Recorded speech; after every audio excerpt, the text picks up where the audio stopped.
굳게 잡을지어다. 대제사장 여호수아에게도 너는 스스로 마음을 굳세게 할지어다. 별도로 얘기하십니다. 그리고 백성들에게도 별도로 백성들아 너희의 마음을 굳세게 하여 일할지어다. 여러분, 지도자가 일하는 게 아니에요. 지도자는 그들을 이끄는 통솔력을 가지고 영적인 권세를 가지고 그들을 이끌면 일은 누가 하느냐? 성전은 누가 건축하느냐? 백성들이 하는 거예요. 그래서 백성들에게 일할지어다 이렇게 말하고 있는 것입니다. 사랑하는 성도 여러분, 우리 하나님, 그 하나님은 어떠한 하나님이십니까? 그 하나님은 격려하시는 하나님이십니다. 할렐루야. 그래서 저는 이런 생각을 해요. 때로는 설교를 통해서 죄를 회개케 하고 그리고 돌이키게 하고 때로는 심판의 메시지도 있지만 그러나 모든 이사야나 예레미야나 모든 심판의 메시지가 강력한 선지자라 할지라도 뒤끝은 해피엔딩이었다. 뒤끝은 항상 격려요, 위로요, 소망이었어요. 할렐루야. 그러므로 모든 설교는 격려요, 희망이요, 위로요, 비전이 되어야 될 줄로 믿습니다. 그래서 항상 마지막은 위로가 되고 격려가 돼야 돼요. 힘을 얻고 저 문을 나가야 될 줄로 믿습니다. 이게 설교의 강력한 힘인 거예요. 우리 성도들은 영적인 사람들이기 때문에 하나님의 말씀으로 힘을 얻어야 될 줄로 믿습니다. 그리고 이 본문 속에서 세 부류에게 말씀하시면서 여호와의 말이니라 라고 하는 말을 3번이나 반복함으로써 하나님의 말씀의 확실성을 강조하고 있는 줄로 믿습니다. 하나님은 격려하시는 분이십니다. 하나님은 개별적으로 그리고 개인적으로 격려하시는 분이십니다. 무엇으로? 말씀으로 격려하십니다. 때로는 환경 속에서 격려하시지만 우리 성도들은 환경만 바라보고 격려를 받을 것이 아니라 가장 근본적인 하나님의 말씀으로 격려를 받는 사람이 되어야 합니다. 스가랴서 4장 7절에 보면 하나님께서 스룹바벨에게 이런 격려를 하십니다. 하나님의 성전 건축은 힘으로 되지 아니하고 능으로 되지 아니하며 오직 나의 신으로 되느니라. 큰 산아 내가 무엇이냐? 스룹바벨 앞에서 평지가 되리라.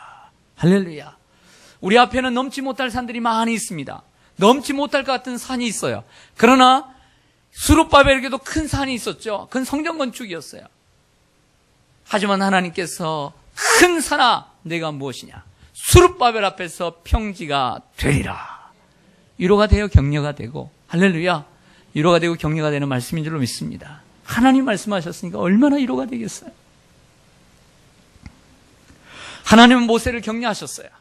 80세의 노인에게 그 이스라엘 백성들을 출애굽시키라고 하니까 지팡이 하나 들고 있는데 낙담하니까 위로해 주셨어요. 내가 너와 함께하리라.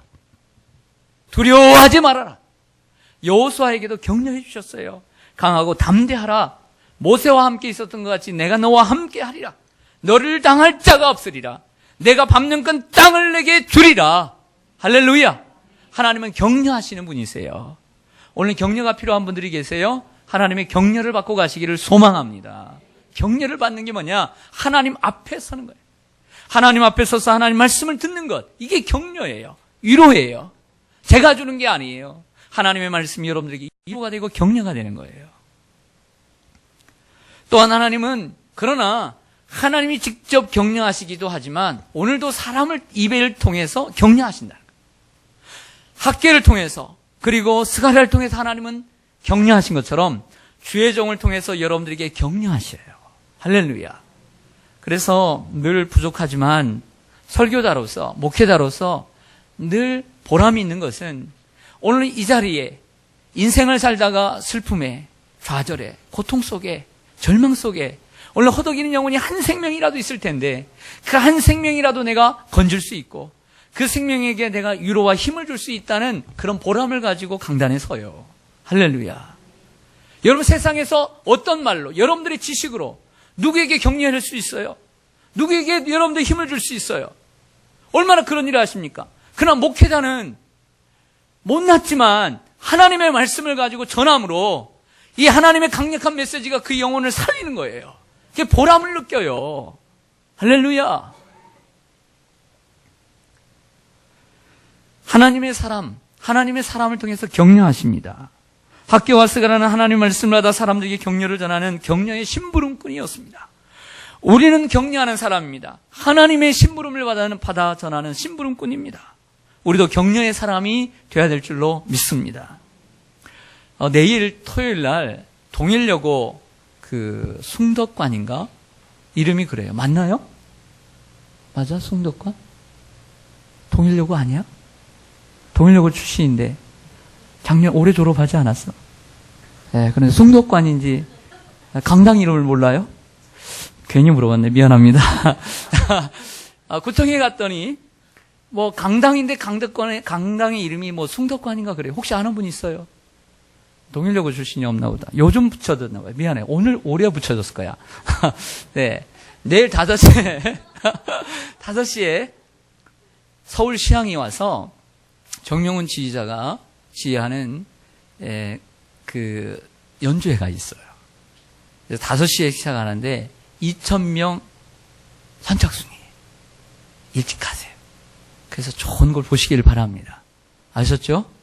저는 어디 후배가 개척을 하느라고 저 고향에 좀 다녀와야 돼가지고.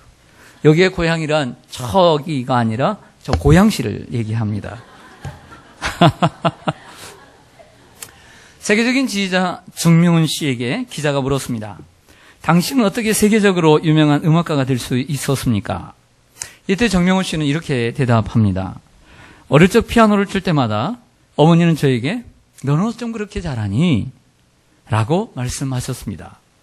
솔직히 아무리 피아노에 재능이 있다고 하더라도 어른들이 보고 들을 땐 어설픈 곳, 박자가 안 맞는 곳이 있습니다. 그러나 저희 어머니는 야단치거나 지적의 말보다 격려의 말을 해 주셨습니다. 이렇게 해서 정명훈 씨는 세계적인 지휘자가 된 거예요. 부모는 뭐냐? 부모는 격려자가 돼야 돼요. 자녀를 때로는 잘못됐다고 지적하고, 요즘은 남의 부모가 지적하는 거 싫어합니다. 특별히 젊은 부모들 싫어합니다. 아마 목사님이 나무래도 싫어할걸요.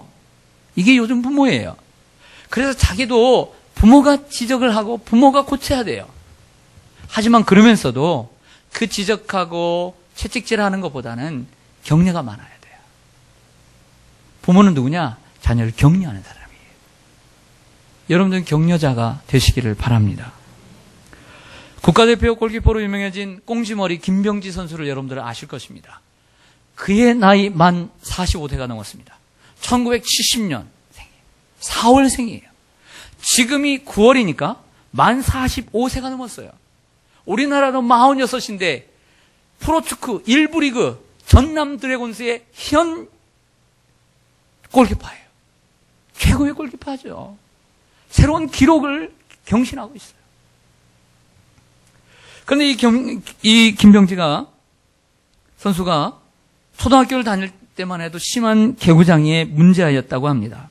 근데 밀양 초등학교 4학년 때 담임 선생님이었던 윤관호 선생님이, 우리 교회 조관호 집사님이 있는데, 윤관호 선생님이 축구부를 만들어서 김병지에게 골키퍼를 시켰대요.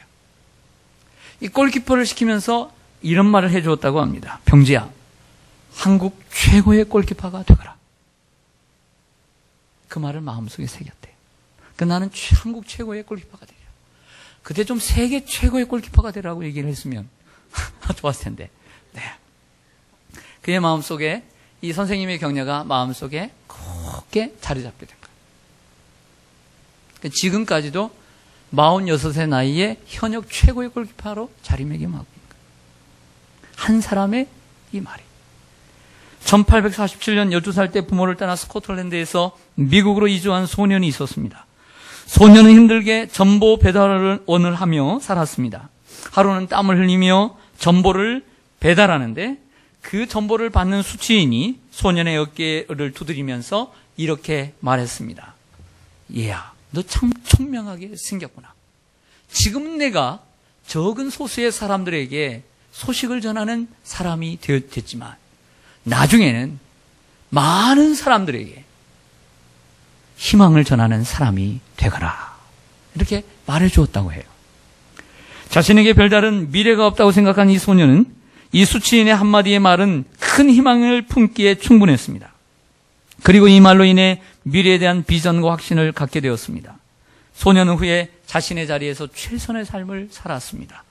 결국 그는 산업자본가로 대성했고 교육과 사회복지에 헌신했고 많은 사람들에게 희망을 주는 사람으로 일생을 살았습니다. 강철왕 데일 카네기의 이야기입니다. 여러분들도 사람들에게 많은 칭찬과 또 격려를 아끼지 마시기를 바랍니다. 교회 안에 있는 학생들을 볼 때마다 칭찬해 주시기를 바랍니다. 격려해 주시기를 바랍니다. 거리에서 우연히 만나는 사람들에게도 칭찬하고 격려하는 여러분들이 되시기를 바랍니다. 제가 세월에 처음 올라왔을 때 1988년도에 88 올림픽을 할 때인데 지하철을 타고 가는데 요즘은 제가 지하철을 타본 지가 수년대가 안 타본 지가 한 수년 돼가지고 잘 모르는데 그 거린이 그 지하철 안을 이렇게 다니면서 그 찬송가를 불렀는지 모르겠어요. 하여튼 거린이 이렇게 손을 내밀고 다녔어요. 요즘도 다니나요? 그래서 제가 88년도에 그 거금 1,000원을 거금 1,000원을 줬어요.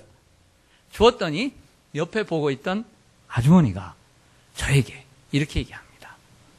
학생, 참 훌륭하네. 저는 그 말이 비웃지 마세요. 비웃는 것은 몸에 해롭습니다. 네. 그 말이 88년이니까 제가 서울에 올라온 지가 88년도에 올라왔으니까 몇 년이 지났습니까? 계산도 안 되는 시간이 흘렀는데도 왜 저의 마음속에 왜 이렇게 기억되고 있을까요? 그 칭찬을 듣는 저는 남에게 베푸는 삶을 살고 있을까요? 네.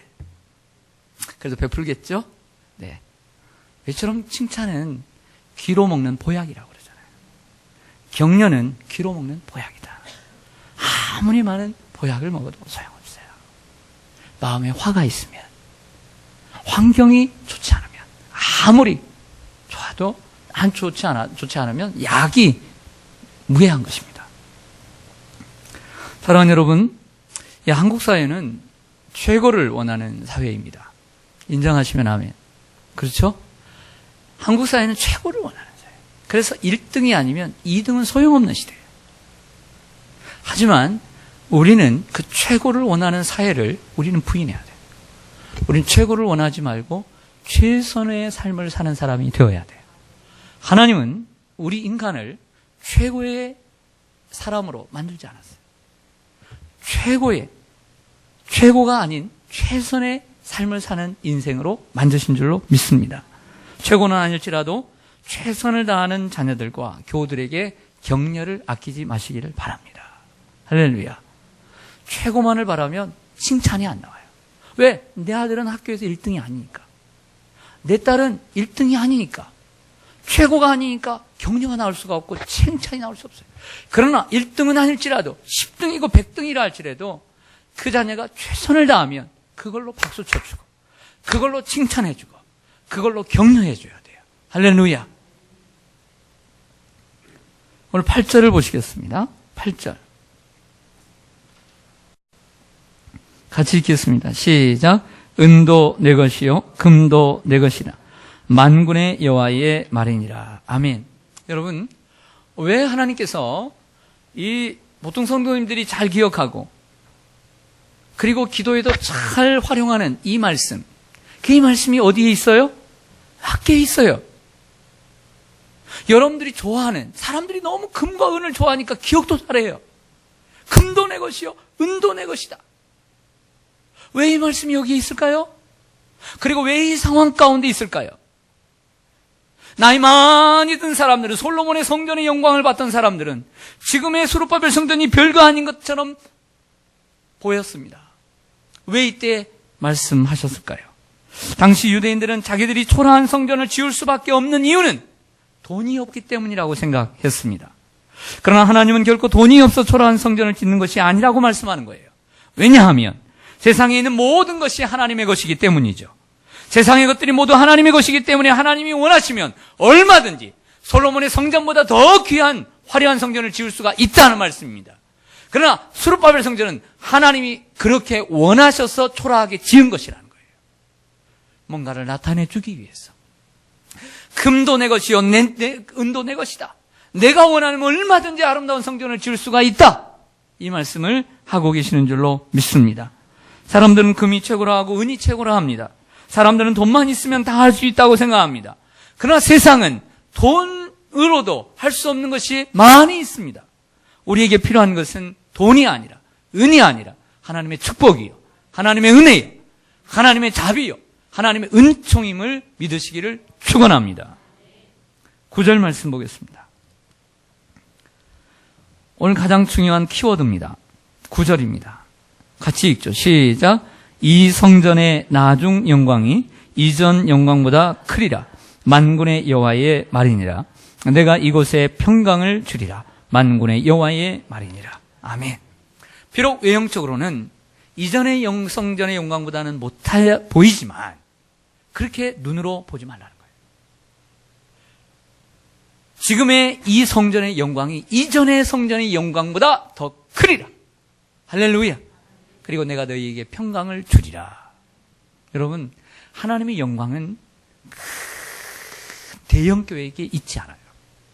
하나님의 영광은 건물에 있지 않아요. 하나님의 영광은 모인 하나님의 부르심을 받아 저 세상에서부터 부름받은 에클레시아, 부름받은 거룩한 성도들의 그 진정한 영적 순도에 따라 달라지는 거예요. 모인 성도들의 하나님에 대한 갈급함에 따라 하나님의 슈키나의 영광이 달라지는 거예요. 할렐루야. 비록 개척교회라 할지라도 하나님의 뜨거운, 하나님을 열망하는, 하나님을 찾고 하나님을 소망하는 그 열망의 강도에 따라 슈키나의 영광이 달라지는 거예요. 할렐루야.